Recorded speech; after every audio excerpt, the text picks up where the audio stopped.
Sûr qu'on a surtout parlé du troisième lien, un sujet propice aux analogies de couple. Hier, je vous ai fait entendre quelqu'un qui disait que c'est comme un chum qui essaie de revenir en disant j'ai changé. On a aussi eu c'est comme un batteur de femmes qui revient avec des fleurs. Ben, à Cube Radio, on a eu l'analogie du gars qui a oublié de sortir les vidanges. Comme si tu filais le parfait amour avec ta blonde, là, puis là, eux autres, t'as oublié de sortir les poubelles. Puis là, elle est fâchée. Elle est fâchée contre toi, là, elle t'engueule. Tu te réveilles le matin, tu vas chez l'avocate pour divorcer.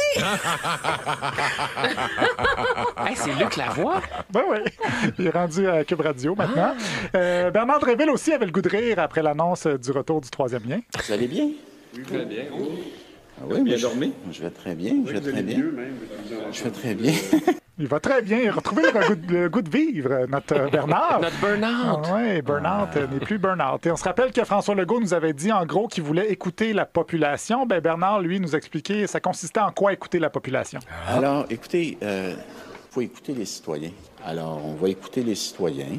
Et puis, à partir du moment où on dit qu'on va écouter les citoyens, ben on va les écouter. On ne peut pas commencer à dire aux citoyens, on va vous écouter, mais on va vous écouter seulement sur certaines idées, puis il y en a d'autres sur lesquelles on ne veut pas vous écouter. Si on dit on va écouter, il y a une volonté d'écouter, et si on écoute, on va écouter les citoyens, on va vous écouter. Il écoute surtout sur n'importe On quoi. va Là. On peut parler de nos problèmes, à partir de du moment n'importe où quoi. on Là. dit on va vous écouter, il faut vraiment les écouter. On ne peut pas dire on va vous écouter, mais seulement sur certaines idées, et si on vous écoutera pas sur d'autres. Écoutez, je veux pas qu'on fasse des promesses en l'air. Bon, meilleure chance la prochaine fois pour ça.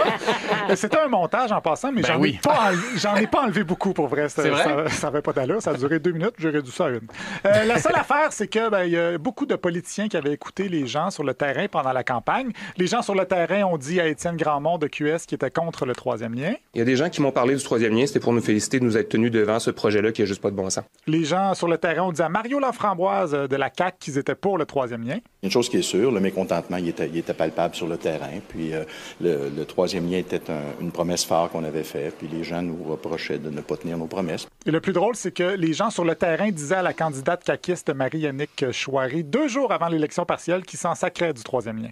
En ce qui concerne le troisième lien, je pense que c'était la bonne décision à prendre. C'est une décision courageuse qui a été prise par le gouvernement, une décision pragmatique. Et moi, je suis très, très active sur le terrain depuis le début de la campagne. Et dans mon porte-à-porte, c'est un enjeu dont on me parle très peu. Donc, les gens sur le terrain étaient contre, étaient pour ou en parlaient pas. C'est ce qu'il y a de bien avec le terrain. On peut lui faire dire n'importe quoi. Il n'est pas là pour se défendre. Sol Zanetti de QS a rappelé que les problèmes de mobilité à Québec seront résolus autrement. Ces problèmes-là vont être résolus par du transport collectif. Et d'ailleurs, M. Sol